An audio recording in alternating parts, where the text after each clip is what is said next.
Hello and welcome to Law Gurukul. Our today's topic is International Environmental Law. Today, we will study the basic concept of international environmental law along with its protocols and conventions. The topic is important for all law aspirants. The video is prepared as per the new and updated syllabus of UGC NET exam. UGC NET Paper 2 Law. Now let's start. International environmental law is concerned with the attempt to control pollution and the depletion of natural resources within a framework of sustainable development. See, we have already studied the environmental law. So, international environmental law is nothing but environmental law only, but in a wider concept. We have studied about the pollution, natural resources, and sustainable development in environmental law. We will study the same topics but from the perspective of the whole world in international environmental law. International environmental law में हम वो सभी same चीजें पढ़ेंगे जो हमने environmental law में पढ़ी थी, that is pollution, natural resources, sustainable development etcetera. इन्हीं चीजों को हम एक वाइडर लेवल पे पढ़ेंगे in international environmental law. International Environmental Law, it is a body of public international law. Public international law का एक ब्रांच है ये इंटरनेशनल एनवायरमेंटल लॉ, जो कि एक बॉडी क्रिएट की गई है फॉर स्टेट्स के लिए टू गवर्न द प्रॉब्लम्स, उन स्टेट के उन प्रॉब्लम्स को सॉल्व करने के लिए दैट अराइज बिटवीन स्टेट्स, जो स्टेट्स के बीच में अराइज होती है, यानी कि टोटली स्टेट बॉडी है. It is a branch of public international body जो कि स्टेट के थ्रू बनाई गई है स्टेट्स के प्रॉब्लम को सॉल्व करने के लिए. तो बेसिकली इंटरनेशनल एनवायरमेंटल लॉ में हम किन टॉपिक्स को कवर करेंगे? इंटरनेशनल एनवायरमेंटल लॉ में कौन कौन से एनवायरमेंट से रिलेटेड इश्यूज जो है वो कवर होते हैं. जैसे इसमें इंक्लूड होता है पॉपुलेशन, बायोडाइवर्सिटी, क्योंकि पॉपुलेशन ज्यादा है कम है, ये डायरेक्टली या फिर इनडायरेक्टली हमारे एनवायरमेंट को अफेक्ट करता है. ये दोनों ही चीजें इंटरडिपेंडेंट है, इसलिए पॉपुलेशन, जब हम एनवायरमेंट का स्टडी कर रहे हैं तो उसमें पॉपुलेशन एक बहुत इंपॉर्टेंट और मेजर रोल प्ले करता है. सो इंटरनेशनल एनवायरमेंटल लॉ इन सभी टॉपिक्स को कवर करता है. Population, biodiversity, climate change, ozone depletion, toxic and hazardous substances, air, land, sea and transboundary water pollution, conservation of marine resources, desertification and nuclear damage. ये सभी चीजें एक state के अंडर कंट्रोल नहीं हो सकती है. ये जो हमने टॉपिक्स देखा है उसमें एक स्टेट की जो भी एक्टिविटीज है उसकी वजह से दूसरे स्टेट जो है वो सफर करते हैं, क्योंकि एनवायरनमेंट की जब हम बात कर रहे हैं तो वो इसकी कोई बाउंड्री नहीं होती है. इसलिए इंटरनेशनल एनवायरमेंट लॉ एक ऐसी बॉडी क्रिएट की गई ताकि इन स्टेट्स की प्रॉब्लम को सॉल्व किया जा सके. यूनाइटेड नेशन एनवायरमेंट असेंबली, जब भी हम वर्ल्ड लेवल पर बात कर रहे हैं, इंटरनेशनल लेवल पर बात कर रहे हैं, तो यूनाइटेड नेशंस का नाम ऑटोमेटिकली आएगा, क्योंकि यूनाइटेड नेशन ही एक ऐसा ऑर्गेनाइजेशन है जो पूरे वर्ल्ड को इकट्ठा करता है, एक साथ बनाता है और सारे रूल्स और रेगुलेशंस को कंट्रोल करता है. तो सिमिलरली यूनाइटेड नेशंस ही हमारे एनवायरमेंट से रिलेटेड इश्यूज को भी यूनाइटेड नेशन सॉल्व करता है. तो यूनाइटेड नेशंस में एक यूनाइटेड नेशन एनवायरमेंट असेंबली बनाई गई है, जो कि यूनाइटेड नेशंस का हाईएस्ट बॉडी है to control and convene on the environment. ये बनाया गया था on 23 June 2014 at the United Nations Environment Program, that is UNEP, and headquarters in Nairobi. Okay, तो इसमें से आप अगर एमसीक्यू क्वेश्चंस की बात करें तो 2-3 क्वेश्चन इसमें से ही फ्रेम हो सकते हैं कि इन्वायरमेंट को प्रोटेक्ट करने के लिए सबसे बड़ी बॉडी कौन सी, इंटरनेशनल लेवल पर सबसे बड़ी बॉडी कौन सी क्रिएट की गई है, या फिर इंटरनेशनल लेवल पर एनवायरमेंट कौन सी बॉडी जो है वो कंट्रोल करती है, तो वो है यूनाइटेड नेशन एनवायरमेंट असेंबली. कब बना था, डेट याद रखना है, 23 जून 2014. कहाँ पर बना था, ये यूनाइटेड नेशंस एनवायरमेंट के प्रोग्राम में बना था और इसका हेडक्वार्टर कहाँ है, नायरोबी में है. यूनाइटेड नेशंस में हमने पढ़ा है इसमें 5 ऑर्गन्स होते हैं, जिसमें से जनरल असेंबली एक बहुत इंपॉर्टेंट ऑर्गन है. तो ये जो यूनाइटेड नेशन एनवायरमेंट असेंबली है ये डायरेक्टली रिपोर्ट करता है यूनाइटेड नेशन जनरल असेंबली को. जनरल असेंबली के जितने भी मेंबर्स हैं, दैट इज 193 जो यूएन मेंबर्स हैं, वो automatically United nation environment assembly के मेंबर्स हो जाते हैं, क्योंकि यूनाइटेड नेशन एनवायरमेंट असेंबली जो है वो डायरेक्टली रिलेटेड है जनरल असेंबली से, तो जनरल असेंबली के जितने भी मेंबर्स हैं वो डायरेक्टली या फिर indirectly United nation environment assembly के भी मेंबर बन जाते हैं। यानी कि यूनाइटेड नेशन एनवायरमेंट असेंबली के जितने भी रूल्स रेगुलेशंस हैं, जितने भी प्रोटोकॉल्स और कन्वेंशंस हैं, वो सभी उन 193 यूएन मेंबर्स और उनके दूसरे स्टेक होल्डर ग्रुप्स पर ऑटोमेटिकली बाइंड हो जाता है। With this wide reach into the legislative, financial, and development arenas, the new body presents a groundbreaking platform for leadership on global environmental policy. जैसे ही united nation environment assembly की जो reach है वो 193 UN members as well as उनके जो दूसरे stake holders group है उन तक पहुंच जाती है। यानी कि ये जो एनवायरमेंट असेंबली का जो स्कोप है वो काफी बढ़ गया, लेजिस्लेटिव लेवल पर भी, फाइनेंशियल लेवल पर भी, इसलिए इसका जो डेवलपमेंट है वो भी ऑटोमेटिकली बढ़ जाता है।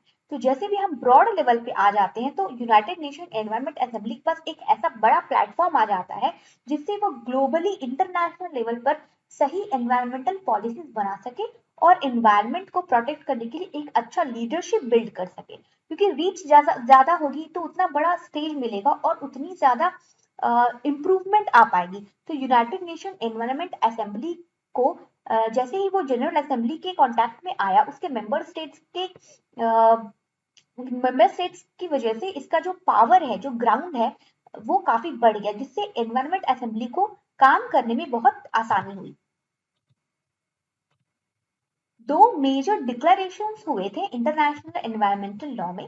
पहला है Stockholm declaration, the declarations of the United nation conference on the human environment. Human environment से रिलेटेड यूनाइटेड नेशन में कॉन्फ्रेंस हुआ था, इसका नाम था स्टॉकहोम डिक्लेरेशन, जो कि हुआ था 1972 में। This declaration represented a first major attempt at considering the global human impact on the environment and an international attempt to address the challenge of preserving and enhancing the human environment.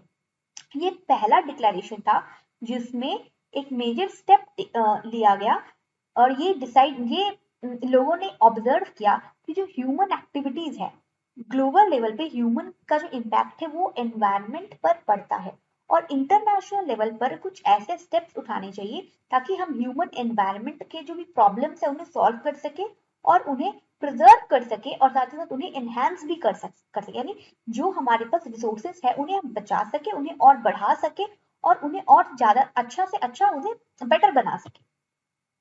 The Stockholm Declaration espouses mostly broad environmental policy goals and objectives rather than detailed normative positions. Stockholm Declaration में जो भी policies बनाए गए वो basically एक detailed normative position नहीं थे, उसमें हमने सिर्फ goals और objectives की बात की थी। Stockholm Declaration में जो रास्ता है goals तक पहुंचने का वो नहीं बताया गया था। Stockholm Declaration में सिर्फ goals और objectives बताए गए थे कि हमें इस एम तक, इस गोल तक पहुंचना है। उसमें नॉर्मेटिव पोजीशंस डिटेल में डिस्कस नहीं हुए थे। नेक्स्ट जो सेकंड डिक्लेरेशन था, मेजर डिक्लेरेशन एनवायरनमेंट का, वो था Rio declaration, the Rio declaration on environment and development. एक शॉर्ट डॉक्यूमेंट प्रोड्यूस किया गया था इन द ईयर 1992। कहां पर? In the United Nations conference on environment and development, that is UNCED, जिसे हम रियो अर्थ समिट भी कहते हैं। Now coming to the short questions, Rio declaration का दूसरा नाम रियो अर्थ समिट या फिर इसका पूरा नाम Rio declaration on environment and development. ये क्या था? ये एक डॉक्यूमेंट था जो कि कौन से ईयर में प्रोड्यूस किया गया था? 1992 में। कहाँ हुआ था? यूएनसीईडी में, that is United nation conference on environment and development. इस रियो डिक्लेरेशन में 27 प्रिंसिपल्स बताए गए जो कि हमें गाइड करते हैं फ्यूचर सस्टेनेबल डेवलपमेंट को अचीव करने में अराउंड दी वर्ल्ड। जैसे कि हमने स्टॉकहोम डिक्लेरेशन में देखा कि वो गोल्स बताया था कि हमें इस गोल तक पहुंचना है। उस गोल तक पहुंचने के लिए जो रूल्स है, जो प्रिंसिपल्स है, वो 27 प्रिंसिपल्स रियो डिक्लेरेशन में बताए गए, जिन प्रिंसिपल्स को फॉलो करके हम फ्यूचर सस्टेनेबल डेवलपमेंट तक पहुंच सकते हैं। Main global environmental conventions, international level पर एनवायरनमेंट को प्रोटेक्ट करने के लिए बहुत से कन्वेंशंस बनाए गए। उन कन्वेंशंस को हम कुछ ब्रीफली उन्हें जस्ट नाम रीड आउट कर लेंगे क्योंकि इसका नाम पूछा जाता है एग्जाम में, ईयर पूछा जाता है और कई बार इन कन्वेंशंस को क्रोनोलॉजिकल ऑर्डर्स में भी अरेंज करने के लिए बोला जाता है, इसलिए हमें ईयर भी नाम के साथ साथ याद रखना पड़ेगा। The international plant protection convention Rome 1951, Convention on the Conservation of Migratory Species of Wild Animals, Bonn 1979, Convention concerning the protection of the world culture and natural heritage in Paris 1972, Convention on Biological Diversity 1992, Convention and Wetlands of International Importance, especially as Waterfowl Habitat 1971. This convention is also called Ramsar Convention. तो जिस convention का alternative नाम है तो आप इन दोनों ही नामों को आपको याद रखना पड़ेगा। ऐसे ही पूछा जा सकता है कि रैमसन कन्वेंशन कौन से ईयर में पास हुआ था, तो 1971 में, तो आप दोनों ही नाम याद रखना। Next is United Nations Framework Convention on Climate Change. This convention is also very important, UNFCCC 1992. Convention on International Trade in Endangered Species of Wild Fauna and Flora, Washington 1973. United Nations Conventions on the Law of the Sea 1982. Convention on the Control of Transboundary Movements of Hazardous Waste and their Disposal. It is also called Basel Convention 1989. Convention to combat desertification in countries experiencing serious drought and or desertification, particularly in Africa 1994. कुछ important protocols जो कि international environment से related लिए गए थे. The first one is Montreal Protocol on Substances that deplete the ozone layer 1987. अब सी इसमें से क्वेश्चन कैसे फ्रेम किया जा सकता है, या तो क्लियरली पूछा जा सकता है कि मॉन्ट्रियल प्रोटोकॉल कौन से ईयर में आया था, दैट वाज 1987. सेकेंडली इसको ऐसे ही पूछा जा सकता है कि ओजोन लेयर डिप्लेशन से रिलेटेड प्रोटोकॉल कौन सा है, तो मॉन्ट्रियल प्रोटोकॉल. इसे आपको पूरा टॉपिक के साथ इसे याद रखना पड़ेगा कि कौन सा प्रोटोकॉल कौन से मैटर से रिलेटेड था और कौन से ईयर में था. Clear. Next is Kyoto protocol 1997, Cartagena Protocol on Biosafety 2000, Protocol to abate acidification, eutrophication and ground level ozone, Protocol on Persistent Organic Pollutants 1998, Protocol on Heavy Metals, Protocol on Further Reduction of Sulfur Emission, Protocol concerning the control of emissions of volatile organic compounds, Protocol concerning the control of emissions of nitrogen oxides, Protocol on the reduction of sulfur emissions, EMEP Protocol, Protocol on Strategic Environmental Assessment, Kiev 2003, Protocol on Pollutant Release and Transfer Registers, Protocol on Water and Health, Protocol on Civil Liability. Now, transnational pollution. This topic is very important. Transnational, जैसे कि नाम से ही पता चल रहा है, transnational, ट्रांसबाउंडरी, transfrontier, ये सभी सिनोनिम्स है.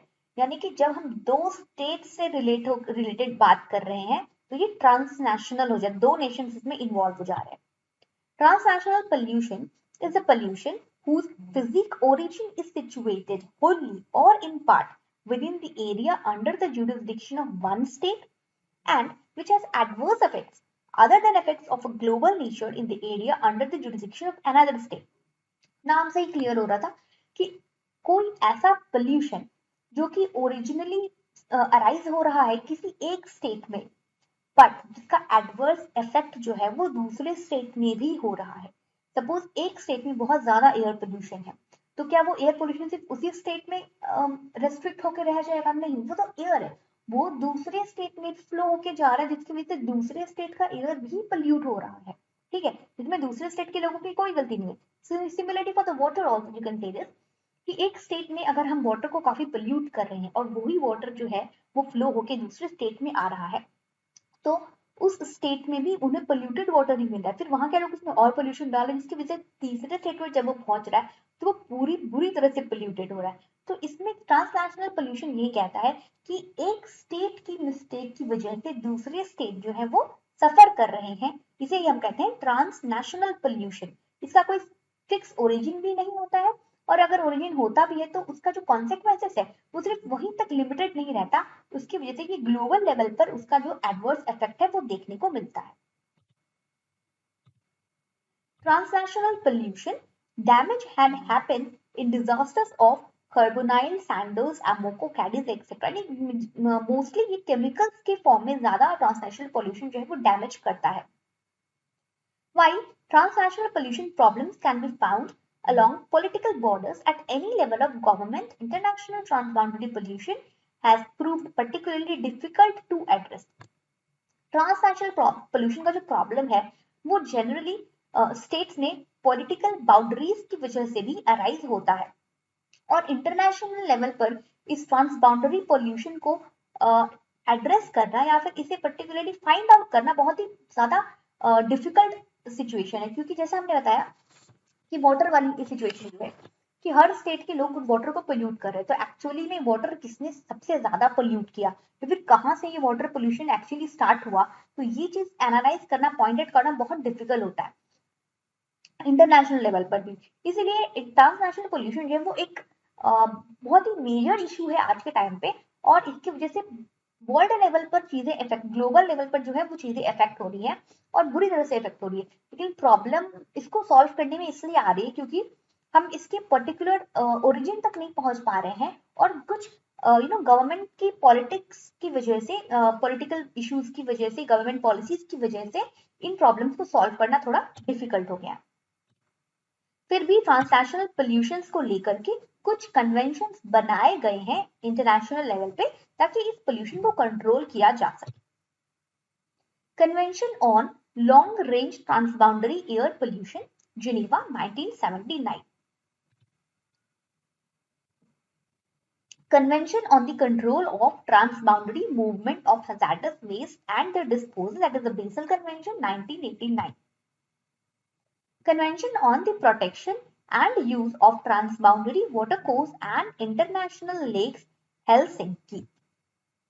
These were the conventions जो कि यूनाइटेड नेशंस ने लिए हैं, यूनाइटेड नेशन एनवायरमेंट असेंबली में बनाए गए हैं इस ट्रांसनेशनल पोल्यूशन को कंट्रोल करने के लिए।